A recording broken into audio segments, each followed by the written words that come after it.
Welcome to episode 233 of Girl Take the Lead, where each week we explore womanhood and leadership. And I'm your host, Yo Canny. Today, Lisa Even, a millennial, a leadership coach, author, and keynote speaker, has a mission to bring more joy into the world, one ripple at a time. Lisa wrote the books on it. They're called Joy is My Job. And what's your ripple effect? She also has a podcast, so you should listen in. Have a good ripple effect. Lisa believes that joy won't find us. We have to go after it. And everything we say or do sends out a ripple effect, whether it's happy or crappy. The choice is ours. She shares insights into defining joy, building it with intention, and using it to fuel connection, creativity, and resilience, even through the hard times. She's infectious with her energy, and she reminds us that joy isn't frivolous. It's a leadership skill, a resilience tool, and as she says, our job. I hope you enjoy the list. Oh, before I go to the episode, there's one more thing I want to tell you about, dear listeners. We've been honored to have had Andrea Main DeWitt on the show, I think about 3 or 4 times, talking about her books, Name, Claim, and Reframe. But what I want to tell you is that she has an article, Cognitive Reframing, Train Your Mind, Transform Your Body, that's just been published on getfitnow.com. In this piece, Andrea explores how the same cognitive training techniques she uses with leadership clients can dramatically enhance fitness results. Just as we train our bodies, we must train our minds, perhaps the most powerful muscle of all. So I'll have a link to her article in the show notes for you. So here you go, on to our episode with Lisa. Enjoy the listen. So, Lisa, welcome to Girl Take the Lead. I think we're going to have a joyful conversation. I think so too. Oh, great. So thanks for being here. And could you start us off by introducing yourself and telling our viewers and listeners about your book, a little bit about Yeah. that? Hi, everyone. I'm Lisa Even. I'm a keynote speaker, an author and podcaster, entrepreneur. And my book is called Joy is My Job. And it's all about really finding ways to make joy your job, that you don't wait for someone else to create it or find it. You get out there and do it. Yeah. Well, and I think also you have like behind you for the viewers that can see Yeah. it. Yeah, have good ripple effect. Maybe you could explain a little bit about that ripple effect that you see happening around joy. Yeah, absolutely. I think that a lot of folks let life happen to them. I always say, like, you happen to the world, not the other way around.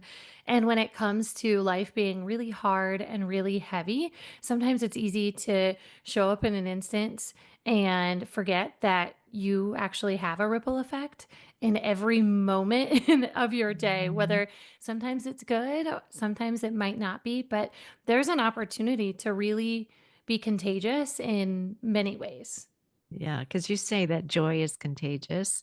It So is. so I can see that like if you're feeling light and happy, you pass that on to other people. 100%. And the reverse is also true. Like when I think about more in a business setting, I don't know if you've ever been at your job where, someone gets ready to come in the room and you think, oh, they're coming. Like they're coming. And you can almost like predict how they will be, whether it's cranky or busy. I would say like you Yeah. bring the weather. And that's the first thing that people really experience is the presence that you bring. And if you're not bringing a at least somewhat excited presence, you're probably giving them something else. Yeah. Well, let's define joy, like what you mean by that, because it's different than being happy. Yeah, it How do you is. see it? It's for me, it's really about being alive. It's feeling like you're not just going through the motions and feeling like you're on autopilot, which I think many of us feel that in our day to days just because they are busy and chaotic and stressful. And I know as a mom myself, some days I'm like, I don't have time for joy. And then I have to remember, wait, but will I ever? Joy is my job. We've got to find a Mhm. way to sneak it in, whether it's at work or at home. Yeah. So what are some of those barriers that get in the way? Like, what do you hear people say? I know, like, you mentioned that, but are there others that Oh, you've heard? absolutely. I do a lot of keynote speaking and then workshops around joy. And one of my favorite questions that I ask is what gets in the way of your joy? And there are some barriers that I can pretty much predict, right? Time. We're not Mm, getting extra time. Money, right? Joy is mhm, expensive. If I want to do X, it's going to take this amount of money. I hear people mhm. say things like, I'm just tired. I don't have the creative brain space to think of things in my life that would bring me joy. And I think that there are some really small ones that are hiding underneath, like household chores, your email. It's like, oh, well, once I get through, you know, these loads of laundry, like then I'll have joy. And it's always almost like on the other side of the mountain, like, when we Mm, get there, then we'll have it, and it just gets pushed off, and I think those barriers, in a way, are the things that we tell ourselves to justify, like, "I must get things done," yeah. versus making joy a priority or a metric. My family, we've Mm, spent a lot of time curating that, of joy being a metric in our lives. Like, we want money in our bank account, but we also want joy in our joy account, and so we track it. We keep track of how much joy we're having, how much joy we want to be having. And if there's a moment that shows up and we think, well, we're too insert, whatever it yeah, is, yeah. we spend a minute thinking, like, ooh, is that real? Or is that something that we could actually flip the script and have joy Question. in Mhm. addition? Like, you can be two things at once. Well, in your book, you I think at the very beginning and at the very end, you have like a check-in, Yeah, I do. like where our joy is. And you find that what you've heard back is that by the time someone gets to the end, that they're much more joyful than they were when they Yeah. started. Half of it is like convincing ourselves. I always say it's like desire, permission, and belief. And if those three things are in alignment of, okay, I want it, I'm going to give myself permission. Sure, I have a load of laundry that I need to throw in. Sure, I have a number of emails I need to get done. But then if I say, like, but I believe that this is a really important thing, like, I've got to make sure that that bank account of joy is full. You'd be Mm, shocked at, even before people have had joy, if they just are in the mind space to be able to think, I need it. I need to do it. That their response to those questions are higher, even before actually doing anything joyful. one of the things that I had to think about was one of your chapters, like joy comes from the hard stuff. Mm. That just doesn't sound intuitive, but I think I get it. But can you talk a little bit about that? Yeah. I think that for me, when I've had hard situations, I talk about how I lost a cousin really young in life. And I remember this great sense of urgency, but also this great rush of sadness. Like, I was so distraught that one of my closest cousins, I was in my late 20s, she was in her early or late teens, and she was in her early 20s, and she passed away. And I remember kind of feeling, I don't know, as much of a rock bottom as you could feel as a 18-year-old, and then realizing, like, wait a minute, there's going to be a lot of hard things in life, like so many of them. If I let them kind of drive the bus, I'm not going to make it anywhere. Like, I really have to find a way. And I think that the same holds true with thinking about joy. Like, you need something to look back on, and you need something to look forward to as a Mm, means of survival. It's a little bit of hope, I think, tucked in inside the pocket of, like, it's going to be really hard, but you need it. yeah. Hope is, oh man, that's so powerful because I think if we lose hope and we fall into the resignation Hmm. or resentment, whatever comes up, that there it's not possible to have joy.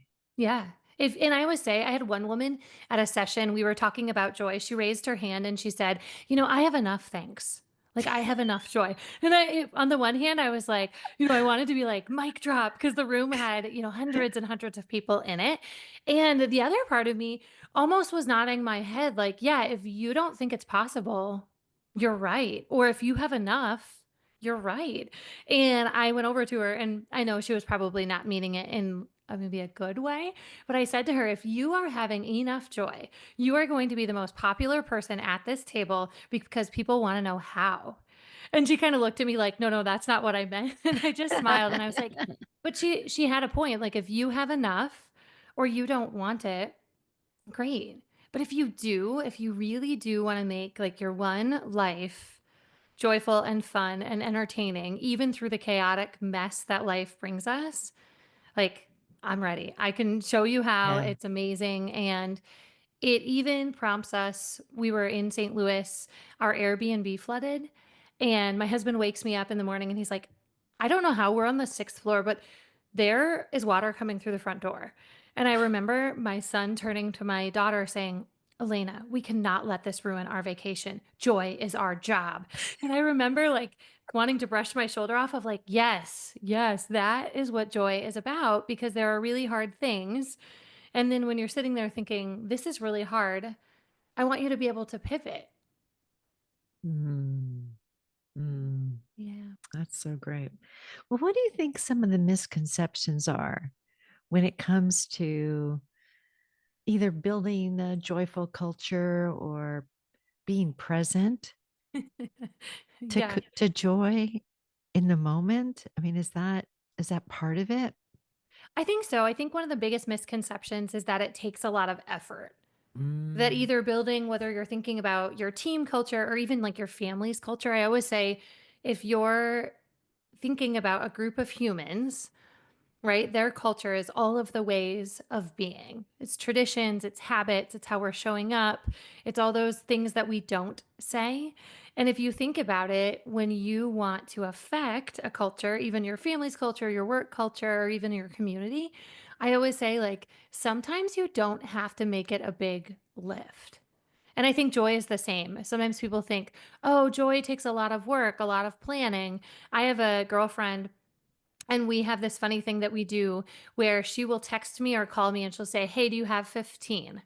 And we both know that means, do you have 15 minutes? And I'll say, yeah, I do. And literally, she'll be like, all right, I'm coming over. We stand in my driveway for 15 minutes. I usually hand her like a LaCroix or a beverage, right? And we stand there for yeah. 15 minutes. And then, like, right at the end, she hands me the can back, and I'm like, all right, let's go. And we're back to our lives. And so, when you think about shifting or shaping, sometimes it's in those micro moments where Mm, it almost just recharges your battery a little bit to where you're like, whew, I feel a little bit better. And it doesn't yeah. have to be this vacation that you're like, once a year we have joy and it's so expensive. I'm like, you might have missed the point of like you can have joy in Yeah. the mini moments too. Mm. So it's about the connection, right? I mean, what It I'm is. hearing is like a human to human connection, or like I find joy just looking out my window right now and seeing these tremendously old oak trees and the way Yeah, that they've just managed with the sun and with, I mean, it's just so great. I mean, that absolutely. I can definitely say makes me joyful, Yeah, but it's 100%. but it's taking that moment, setting ourselves up for that moment, right? So that we can let that in.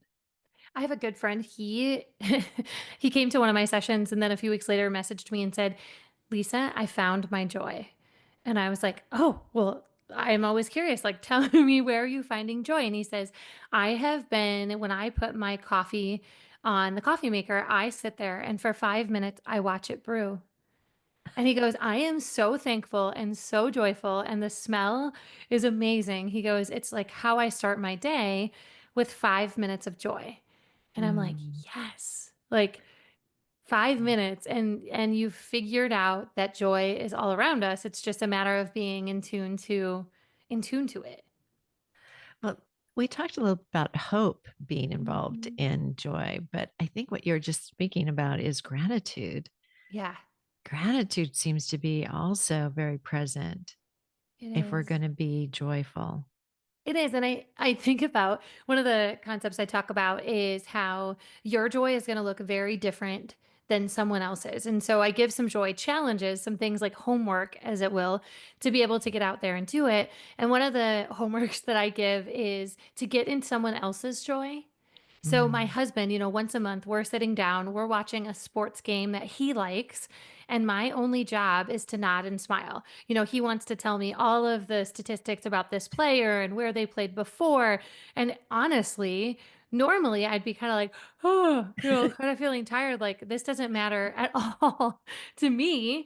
But because my only job in this moment is to be in his joy, I always say, like, if you can't think of your own, get in someone else's, because just the sheer moment of watching someone else enjoy something, it's probably going to spike your desire to either have joy or just even your enjoyment because of their joy. It's so I think easy. It's that, just a matter of like almost being ready for it and being like, oop, it's right there. I got to catch it. yeah. Well, I think when we see toddlers, babies, Yeah. uh, there's some, and they're smiling. It does. I mean, it's like you're saying, it is totally contagious how that happens. Like you just can't help but be like, oh my God. Aw. Exactly. Yeah, 100%. It's just like that. I'm like that with my daughter's dog when she brings him over because that's what I'm the grandma for the Yeah. dog, you know. And it just Aw. and that's another thing too, right? Animals can bring us that kind of reminder to be joyful. 100%. I think Mm. when people think about creating joy, I always say, A, you should start with a list of what brings you joy, whether it's, animals or crafts or reading, a Mhm. book, travel, the list goes on. And then I always say, like, okay, with that, where can we put moments on your calendar to get out there and do it? And it's super fun to watch people start to carve in their joy, because I think when you mentioned animals, I have a good friend who she was talking, she's like, "Lisa, I'm an extreme introvert. I do not want to be around other humans because I do that all day long." And I was like, "Okay, well, what are we doing?" And she goes, "Well, I'm going to host a party." And I was like, "What?"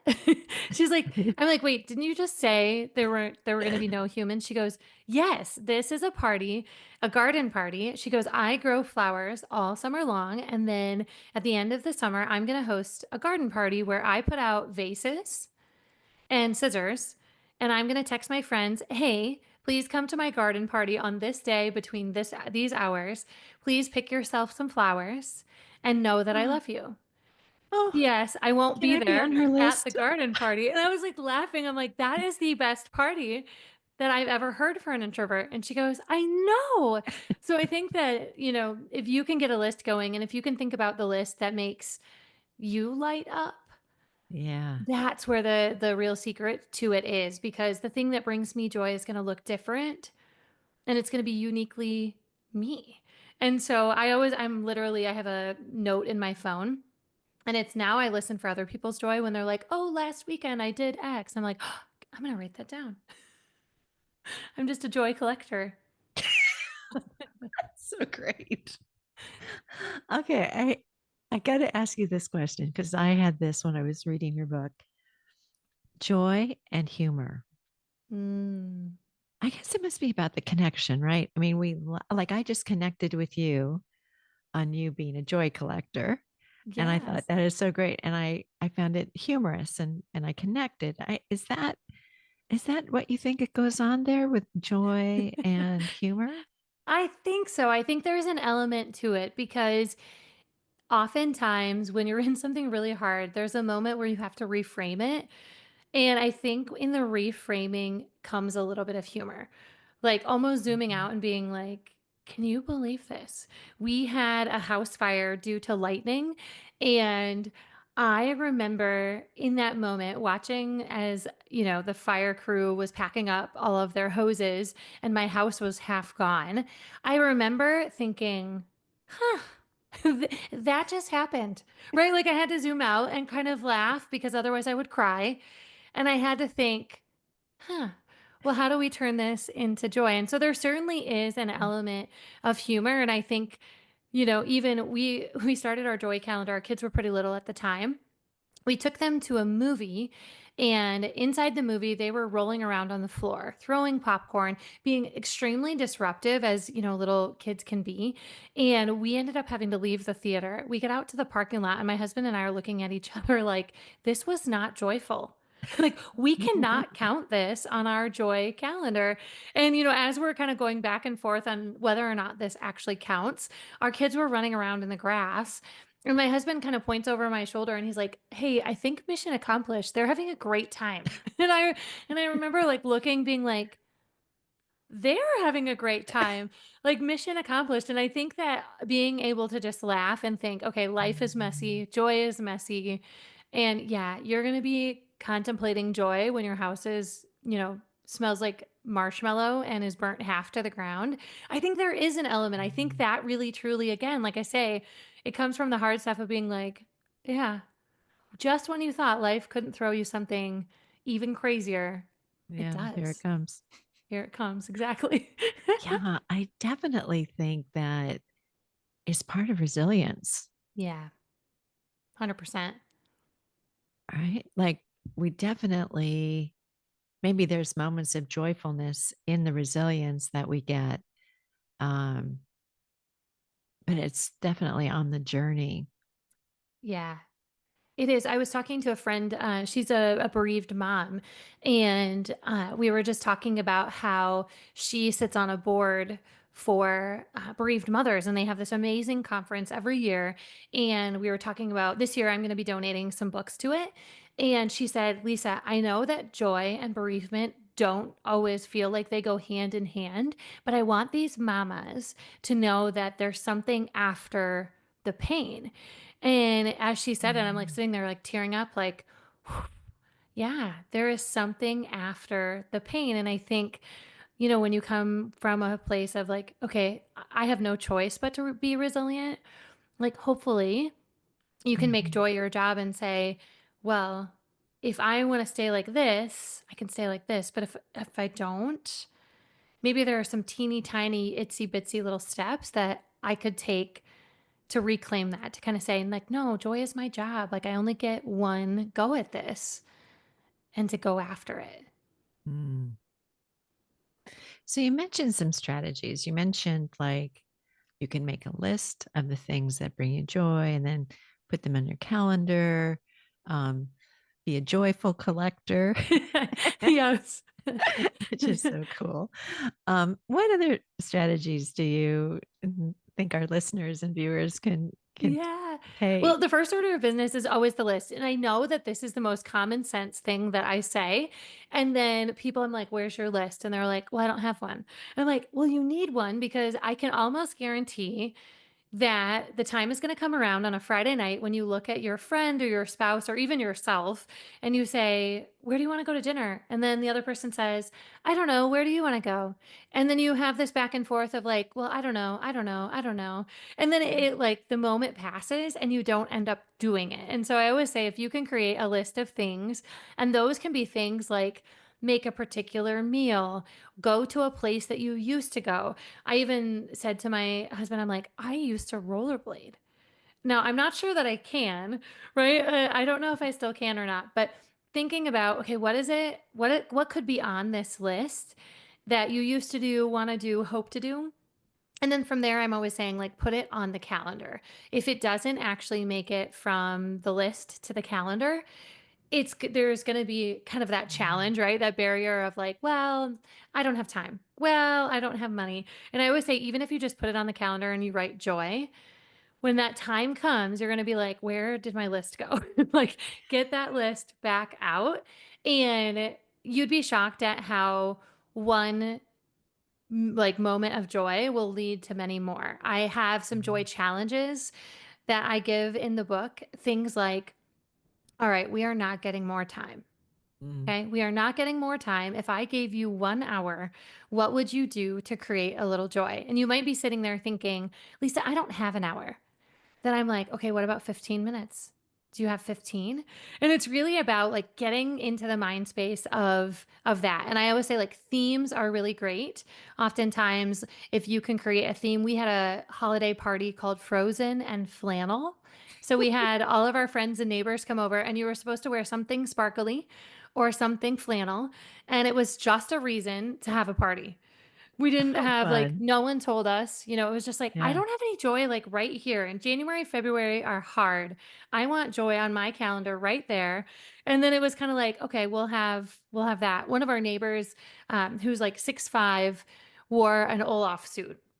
We had a guy playing ukulele, like, it doesn't have to make sense, it just has to be, like, reserved and carved out, and you'd be shocked at how then all of a sudden you're like, "Ooh, we don't have any joy in, May April or May. What are we gonna put?" And then it literally becomes your job to start doing it. So those are some of the very easy and quick things, but I would say, like, the first order of business is create the list, because otherwise it's gonna Mhm. feel heavy and hard, and all of a sudden you're like, I haven't made spaghetti in forever. Yeah. Well, we could make spaghetti next Thursday. All of a sudden your mind starts like almost buying the house and putting furniture in it. In your mind, you're like, well, we could do that. Well, oh, okay, let's do this. It I gets think easier as it goes I think along. I think also to your pointing to creativity, like Yeah, it opens up all kinds of creative avenues and paths for us, right? it Um, does. because you can't do that in a depressed state. I mean, you really have to see possibility and see hope, Yeah. I And think, if that's a to barrier do to that you, great like thing. one of the barriers in the book is creativity, I Mhm. would say you don't have to come up with your joy ideas. If you have kids, I always think like the first time we put a list in front of our kiddos, my daughter's joy list, her first joy list, I took a picture of it and it was the cutest. Like she wanted to make donut balls and do a paint by number. She wanted to go to McDonald's play place and she wanted to go to the arcade and do tie dye. And I was like, never in a million years would my stressed out mom brain be able to come up with any of that. So don't be afraid to steal shamelessly from your For your kids, children. from your friends, from the internet. It's like once you start being open to like, oh, that's an idea. That's like how it can come to you. So you don't have to be the creative one. You just have to be the one that's kind of like, oh, I should add that to the list. That one Yeah. too. Well, you can steal from me. I always love having flowers behind me Oh, when especially when I'm doing, um, recording. yeah. They lighten me and they remind me like, yeah, I it's going to love be that. great and beautiful and funny and we're going to have a good time. And definitely flowers are very hopeful for me too. And I want to get on your friends list to come to her house. I know, right? I hope Definitely. someday I have a couple of ideas on my website that you can grab some joy ideas, but There you someday go. I hope to put out like a monthly or weekly list of things because, like I said, half the battle is having the list. And so I'm like, gosh, if I can be a collector and a spreader of the ideas, then people can kind of take them and be like, I'm having a party, but I'm not inviting people and I'm going to have it this way. Like they can start to make it their own. Definitely. Well, are there any other insights that you want to leave our viewers and listeners with about? Ooh, that's a great question. I think the main one is, and it's always this for me, it's like you happen to the world, not the other way around. That there are a lot of things that are going to happen to you that you don't pick or you would not pick to do again. And I always say, but the power lies in like how you respond to that, how you decide to happen to it. And I think that Mm, creating some impact, which is ripple effect, and creating some joy are two really great responses. And if you're a young listener, I've got folks in high school that have joy calendars. I've got folks that are retired that have joy calendars. And I think the same holds true with impact. There are ways that you can make a difference that are teeny tiny, but you'd be shocked at the ripple effect that you can create. yeah. So I love to ask my guests this question. So, what would you tell your 20 something self? Would you tell yourself I to be would more joyful or? I know. I would probably tell her like chill out. Right? Like all the things that you think are going to happen that you're, like someday when this occurs, you're like, nope, nope, it's going to look different. You don't get to pick a lot of those things. So I think I would tell her to chill out. And then I would also say to her, like, buckle up because there's a lot of joy coming. And I would, if I could go back and tell myself like, "Hey, you're going to write a book about joy," I probably would have laughed and been like, "No. No, no, no." Yeah. Yeah. Yeah. Well, it's funny. I feel like when I think about why I'm here, Mm, what my purpose is, I think I was dropped in to be, joyful and happy for a mm, family that was sort of stressed and yeah, traumatized and depressed um and to be kind of the lighter, happier yeah. one. I love that. So I think I connected with you Yeah, so well in many because ways. I'm like, yeah, of course, right. It's down my alley.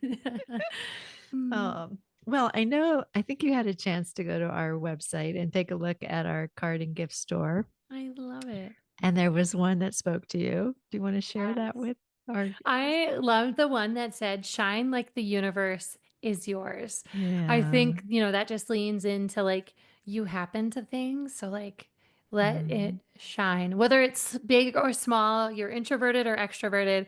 I think there is so much magic in each one of us that I'm like, ooh, you should let people see that or let the world experience that, even if it's just in your corner of the world. Love it, Lisa. Well, thank you so much for coming on and spreading your joy. And I think we had a ripple effect with our viewers and listeners. Yeah, So I hope so. thanks for being here. Absolutely. Thank you for listening today. And we sure hope you enjoyed this episode. And if you did, please leave a comment wherever you listen to your podcasts. Tell a friend about us. Join our public Facebook group, Girl Take the Lead, or visit our website, girltaketheleadpod.com. We also have a YouTube channel where your subscription would be appreciated. Once you're on YouTube, search at Girl Take the Lead. And you can find a video of this episode on YouTube Music and on Spotify.